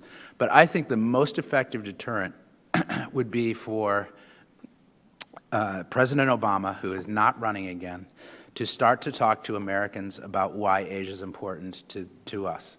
If he would, if you look at the polling recently in Australia by the U.S. Study Center in Perth, found out that Australians are not so keen on an extended American presence in Asia. You know, and it just doesn't make sense if everything we're talking about is right. You know, but from an elite policy-making point of view, I think we understand these things. But Australians, like Americans, have not been, leaders have not explained to Australian voters why Asia is critical to their future, their economic future, and their security in the long run. And I think a responsible leader of the United States should start to talk to Americans about that, and I think Beijing would be tuned in. Now, the two people running for, or 2 or 3 people running for president, and conventions could surprise us, I guess, but I don't expect them, because of political convention in the United States, to have the ambition and the courage to make these points to Americans until they're in office. But I would hope to see President Obama address this issue. He obviously understands it because he's spending his time there. He's sending his entire cabinet to Asia, forward deployed, they're engaged, and there's a reason for this. There's a strategy behind it. But the rest of Asia is watching for, and they're confused by, the fact that even though at an elite level we're engaged, that we really can't do deterrence, and we can't convince China and that we are going to be in the game, or we can't convince China's neighbors that we're going to be behind them for the long term and provide the strategic ballast that's needed to convince Beijing for this to eventually join and make the rules rather than try to define their own rules. We will not be able to do that unless American leadership gets Americans in to support trade, a comprehensive economic strategy for Asia, and economics in Asia is the foundation for security. So I wish it were so. American presidents give speeches on Asia basically when they go to Asia, with very few exceptions. But I think your recommendation is exactly right, Ernie. It would be a mistake, a misreading of the Philippines and of the Duterte government, as you said, Ernie, to try to do A to D. I thought you were going to say A to AD. It'd be a misreading of Australia. That University of Sydney U.S. Studies Center poll is interesting, but it's a bit of an outlier. Polling about the alliance in Australia, I think, Andrew, is quite robust. And it would be a misreading of the U.S. and the American body politic to think that our bizarre election, where strategic debates are in tweets, is an indicator of how a new administration might handle this. Transition teams will make their strategy based on what's happening before their eyes. And I think any of those moves would create, no matter who wins, a strategy for the next administration that's very robust. So I think there are a lot of factors at play that hopefully are going into the Chinese calculation. All right, I want to open it up. We'll get some more of the larger strategy as well, but I want to open it up to the audience. We have microphones. One of you guys do we have microphones over there? Are you a microphone person? Excellent. All right, so please briefly identify yourself. Questions, no speeches. We can't do clickers on your questions, so get right to it. David, over there. David Sedney, I'm a non-resident senior associate here at CSIS. A quick comment, Mike, I loved your basketball analogy, and ASEAN is not the Cleveland Cavaliers because they don't have a LeBron James, they don't have a leader. China might be the San Francisco Warriors. They want to be the good guy Stephon Curry, but they're actually Draymond Green. Maybe we shouldn't go any further on that. But the question I have for you is, if you've done the same thing in China, the list of questions, answers you would have had to have out there is the South China Sea important to the United States because it's a way to hold China back? And if you'd done this to an audience in China, I think you would have gotten a huge, overwhelming response that that's why it's important. And similarly, for many people in the United States, they would have said the real U.S. national interest here is to stand up to or deter China. And I feel that there's been sort of talking around that. One reason why I suggested A through D are possible, because I think it's the Chinese are smart, and they understand if they do a lot of bad things, they'll get away with most of them. And so I expect a very strong response. So how do you respond to the idea that the U.S. interest in the South China Sea is to attempt to hold China back, which is what most Chinese I speak to tell me they believe. And secondly, why shouldn't we be using the South China Sea as a way to stand up to China's activities, both politically, international law, economically, and beyond? Thank you. If we'd done this audience voting in China, we would have been shut down, but it's a good thought exercise. Anyone want to take on those points about China's perspective? Yeah, just to the first point that the Chinese see the U.S. interest in the South China Sea about holding China back. I think that the best thing we can do there are a few things we can do to try to undercut that. One is, if everyone in the region wants to work with the United States and with each other, even without the United States, to uphold the rules-based order, to try to settle disputes peacefully, just uphold this set of norms that have been so important for the region, then it becomes more and more apparent this is not just about the U.S. and a U.S. alliance system and U.S. military primacy. It's about something that's much broader, it's more collective, and it's important to the whole region, except perhaps North Korea, and China has a different view. The other thing is that the United States has done a number of things over the past decades to try to pull China in to regional and global organizations and frameworks. The G20 is one example of that, the WTO back in 2001, a whole long list. And in our mill-to-mill policy, I think the United States has gone out of its way to try to build up mill-to-mill engagements that are find areas where it's in our mutual interest to work together and exercise together. And despite the growing tensions in the South China Sea and elsewhere, we've maintained a pretty strong mill-to-mill relationship. China's invited to RIMPAC, sending more ships this year than last year. I think we're going to sail together to RIMPAC from somewhere in the region. I think Secretary Carter announced. So, I think the evidence is there that we are not trying to isolate China. We are trying to work with China on a shared group of norms. And I think the more that we continue to build, as Ash Carter said, this principled security network, the stronger it is, the more clearly it can speak with one voice on these key issues, the more this becomes not about the U.S. versus China, but about the region wanting a future that looks more like its past than a problematic future that would be under Chinese coercion. It's kind of a variant of the argument that we're in some way trying to contain China, and I guess, I think Amy's right. It's about making clear that this isn't just a US view, and that's why it's so important that all countries, big, small, and in between, speak up on behalf of these principles. But at the end of the day, I suspect that's not really going to mollify this strand of opinion in China, because the more countries start saying the same thing, the more they'll say, see, that just proves it's a global conspiracy led by the United States. I think, we have demonstrated, for example, in counter-piracy operations that we can work with China, and there are lots of other examples of how we can do that, and I think it's really important we keep doing that. It's a way of making the point, I think, to China that no one's out to contain them or to or whatever. So I think there are different elements of the answer, but I suspect that at the end of the day it's going to be very hard to meet the concern.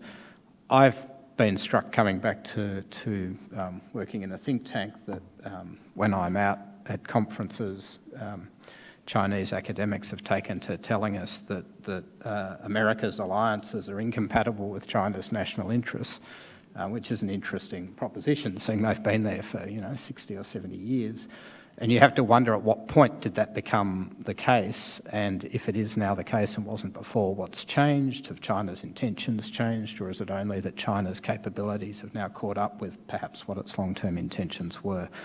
I'm not a China scholar and I won't get into it, but I think that the sorts of policies and the sort of short-term tactical approaches we have been proposing here today are the answer. Let me weigh in briefly, David. This problem has become acute since 2008-9. The financial crisis, I think, led the leadership in Beijing to project a different trajectory for American power and Chinese power, one in which the Chinese would be rapidly gaining in relative terms over us. That's also when the Near Sea Doctrine was promulgated in the Central Military Commission to take a more assertive stance towards the Near Sea, the first and second island chain, and when the operational tempo rapidly picked up, and the number of deployments and the size and number of ships rapidly picked up in the East China Sea and the South China Sea and the Yellow Sea or West Sea. Our biggest problem, I think, is consistency, because in that context, we have gone from, in 2009, a joint statement between the two leaders where we said we would recognize China's core interests, and the South China Sea was not in that statement, but was announced as a core interest by China very soon afterwards. Then we had the pivot, which was kind of tough, which fed the containment line. And then, before, during, and then right after the ADIZ announcement, senior people in the administration embraced the new model of great power relations. Xi Jinping's 6-character phrase, which basically says, we don't want to fight you, we don't want conflict with the U.S., but we are the major power in Asia. Japan, India, none of these rest are major powers. We are the major power in Asia, which was, I think, a kind of replay of the core interests. And, the vice president, who does care about allies, but I think rather carelessly, he gave a speech embracing the new model of great power relations within a month of the ADIZ announcement. So, in part to defend the administration, when we were in the job, in the previous administration in the NSC, this wasn't an issue.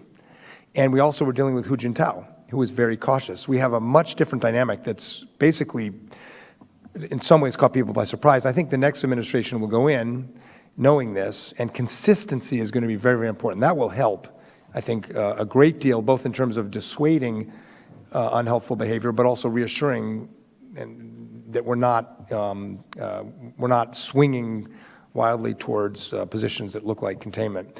Let me, Scott, I think you had your hand up right here. Scott Harold from RAND, thank you very much. Mike, I want to put you on the spot and then ask your colleagues on the panel to react. Obviously, the South China Sea is, in Japanese minds, very closely linked to the East China Sea. Northeast Asian countries get a lot of their energy flow and trade flow going through the South China Sea. That's one of the reasons everyone thinks it's important. We've seen an increase in Chinese activity around the Senkakus recently. And there has been discussion at times of Japan participating in either freedom of navigation or, most recently with India and the U.S., the Malabar exercises around that area. I wonder if you could talk about what you think the Japanese government is likely to do and should be doing vis-a-vis the South China Sea, and then Amy, Andrew, and Ernie, if you have any response about how the region would react to Japanese action or inaction, that would be very helpful too. Thank you. This is close to existential for Japan, which relies so heavily on, trade and secure lines of communication and navigation for natural resources, and for a credible U.S. deterrent. So, a failure of American credibility in the Philippines, starts to affect how much the Japanese people, political leaders, put their faith in the U.S., which then starts to affect how China, deals with Japan. So it could the cabbage peeling or salami slicing up the island chain, even though the U.S.-Philippines alliance has a different kind of guarantee in it, it's quite critical. But as many of you know, Japan is actually quite actively engaging with the Philippines on surveillance, is leading was ahead of us. We here in the Congress passed the Maritime Security Initiative to give several tens of millions for capacity building, maritime domain awareness, radar, and so forth, patrol craft. But Japan, well before that, changed its ODA charter and started finding ways to get money to these vulnerable states in the island chain. All very good. Geopolitically, the most important thing Japan can do right now is continue building on the improving relations with Korea. We haven't talked about Korea at all, but I think from Beijing's perspective, when you look at the whole external environment, Korea is really quite pivotal in how the trends in the region as a whole look. And we've turned a corner in Japan-Korea relations, but more work to be done. My own view, others on the panel may disagree, my own view on FONOPS, or Freedom of Navigation Operations, is that we should be doing trilateral, quadrilateral exercises like the recent Malabar exercise, India, US, Japan. But FONOPS should be unilateral. They traditionally are. We do them. Australia does them. Canada and New Zealand do them, the British and French do them. FONOPs are just, it should not be Macbeth to do or not to do. It should be Nike, just do it. And it should be matter of fact, and that's the whole point, is to not have drama around it. And therefore, it will best be done unilaterally. Should Japan do a unilateral FONOP in the South China Sea? Not yet. I don't think that's necessary. I think Japan's going to have its hands full in the East China Sea, which is fairly stable right now, but Beijing is deploying 5 10,000-ton, 7 times larger than a Coast Guard cutters, and many of the Chinese Coast Guard cutters a year ago were PLA frigates and had the missiles removed. So I think the East China Sea is not going to be quiet for the next few years. But Japan has a critical role in this larger capacity building effort and diplomatic effort, building up support for the rule of law. And then, of course, our own bilateral defense guidelines, which will make our alliance much more effective as a deterrent. Yeah, I completely agree with what Mike said. I think Japan's role in the region is very welcome, that it's stepping up on capacity building and on a more of a defense diplomacy voice. It's more actively engaged in security fora like the ADMM Plus, for example. Their defense ministers for the last several years have gone to Shangri-La Dialogue and spoken in very clear and principled terms. I think that there was some, trepidation is too strong a word, but there was some questions a few years ago when Japan first really started to step up. I know when I first stepped into my job as Deputy Assistant Secretary of Defense for South and Southeast Asia a little over 2 years ago, some of my initial conversations with some ASEAN defense ministers or their deputies were kind of puzzlement over, what is Japan up to? Their deputy defense minister came here the last month, and why? Like, what do they want from us? What are they looking to do? Which I found interesting because, until very recently, Japan was not actively engaged in defense diplomacy, really engaging other ministers of defense and talking about security issues. But now, 2 years later, I think all of those questions are gone. I think Japan really has shown up, and other defense establishments in the region have gotten much more familiar with them and understand, what they offer. So things like capacity building, joint exercises. I think Japan's inclusion in Malabar is very broadly welcomed in the region.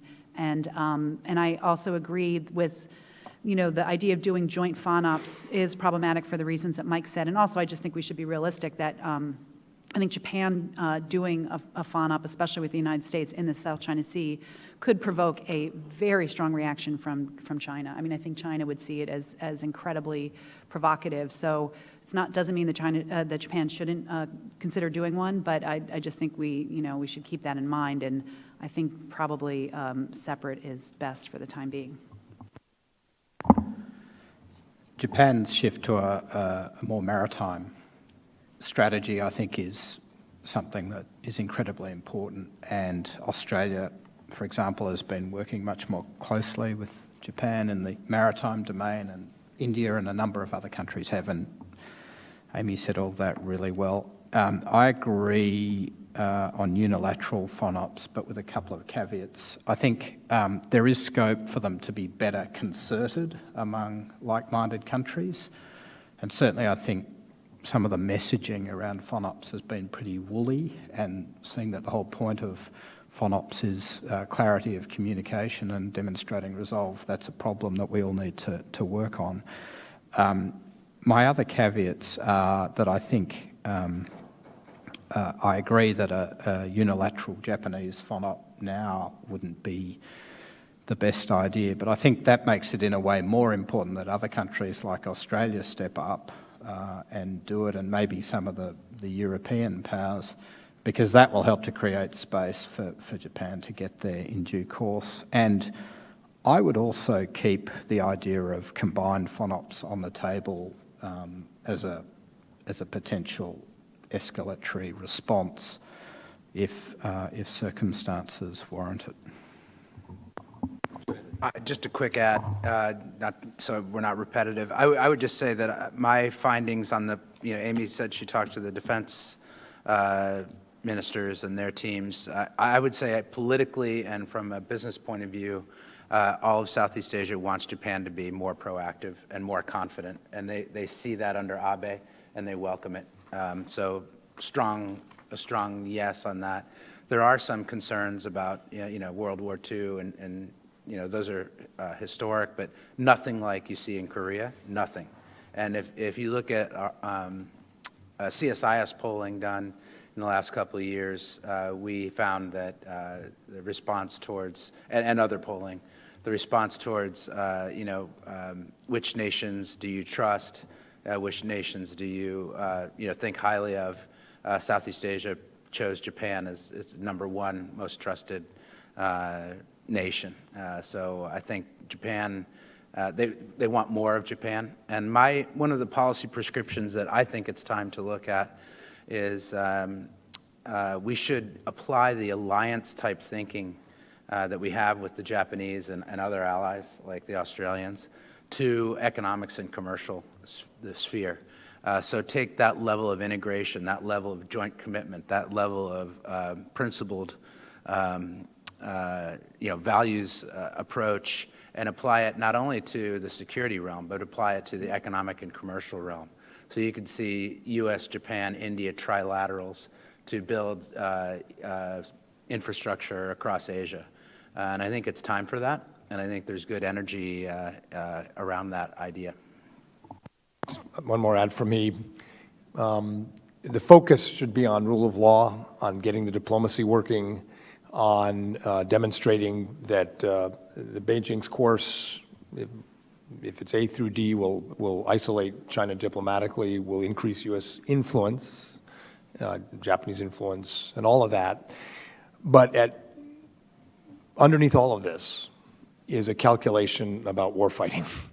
And, where does this go? And if the escalation of the trouble goes towards an actual fight, who would win? I mean, that, in polite company, you don't talk about it. It's not the purpose of our strategy. The whole purpose of our strategy should be to keep things moving towards diplomacy, rule of law, non-coercive outcomes. But the calculation in Beijing is going to be, and in the Central Military Commission is going to be, who would win if we fought. I think personally, and you look at this, Scott, right now the calculation is, setting aside whether or not there would be a fight, the U.S. would win. And that's going to be true for some time. But if the Beijing's calculation is, if we go hard on this, we're not just going to be taking on the U.S., we're going to be taking on Japan and Australia and other major powers. And if they can see that there's a willingness to strengthen cooperation, military exercises like Malabar, that's going to complicate the ability of the PLA to say, hey, boss, we got this one, if not now, in 20 years. Because then the boss is going to ask, well, what about all these exercises we see all these maritime powers doing?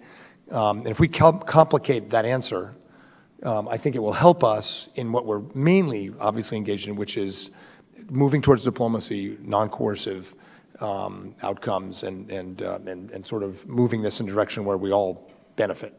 So that underlying sort of warfighting question is going to be there, and I think all of this affects that.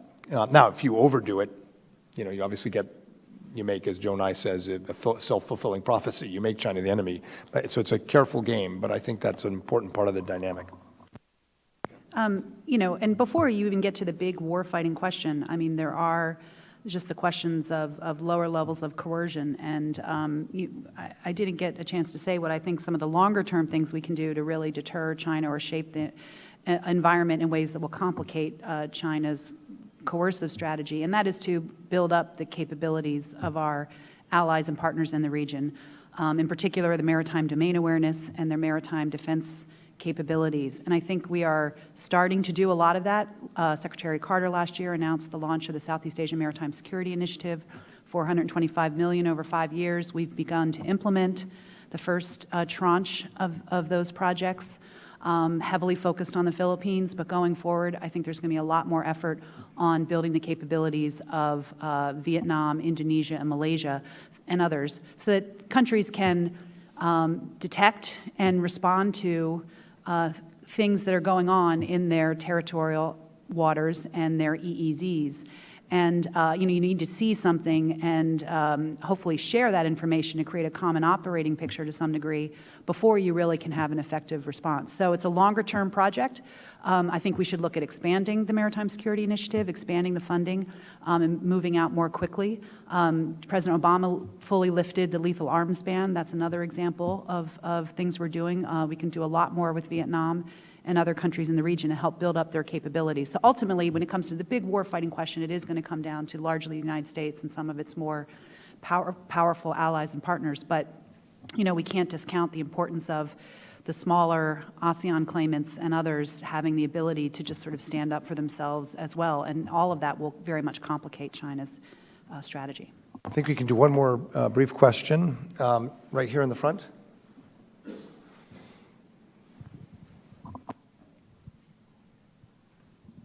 Thank you very much. Jennifer Chen with Shenzhen Media Group, China. Ms. Searight just mentioned Secretary Carter's remarks at the recent Shangri-La dialogue, and he said that China's actions in the South China Sea are isolating it and could end up erecting a great wall of self-isolation, which was actually strongly opposed by Chinese top officials. So what's your take on the legitimate evidence regarding such a statement? And he also mentioned he will travel to Beijing to discuss deeper cooperation as well as concerns with China later this year.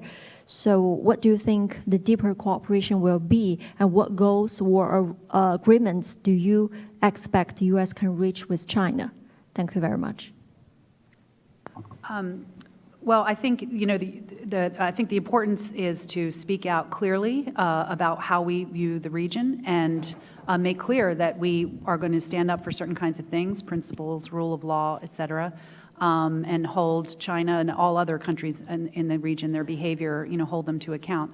But at the same time, as I mentioned before, the United States has long sought a strong mill-to-mill relationship with China. So it's a difficult, but it's a two-sided kind of relationship where we need to find ways to manage the competition and identify areas for cooperation. And there are a large number of areas in the mill-to-mill space where we have been cooperating.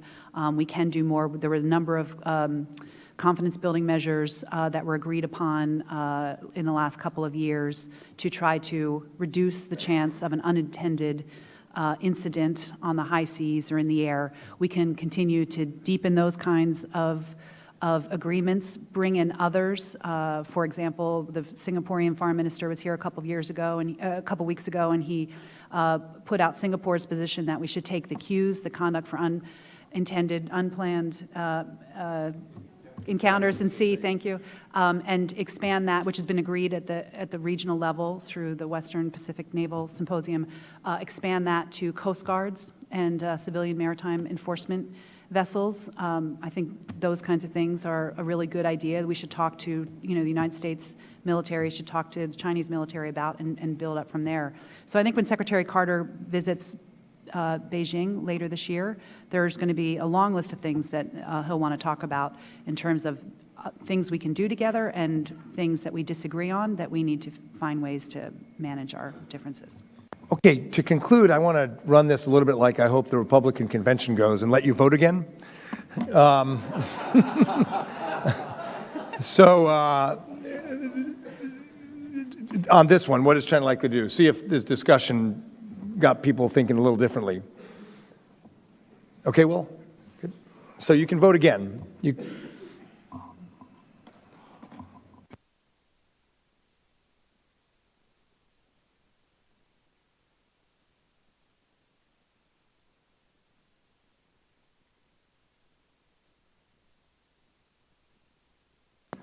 So if I'm remembering correctly, it sounds like the discussion may have unearthed some of the complications for Beijing if they do a Scarborough Shoals reclamation. I guess we were very effective in deterrence because a few more people thought China might not take action. We'll be tracking this. The AMTI will be doing a major feature soon. Do you want to take 30 seconds, Greg, and briefly tell us what we'll have about the time for about when the tribunal decision comes out? Sure. So whenever that magic date is, within 24 hours, AMTI will be launching a major new section of the website that, among other things, will include a more accurate mapping tool of what we saw here. That'll actually be what the ruling is, not the speculation that we've come up with over the last year. Thank you. Greg's been working on this mapping thing for some time, and I think it'll be quite user-friendly, but rich in data and information and geolocation. So Andrew and Amy, welcome aboard. Ernie, thanks for your stewardship. And please join me in thanking the panel, and thank you all for coming.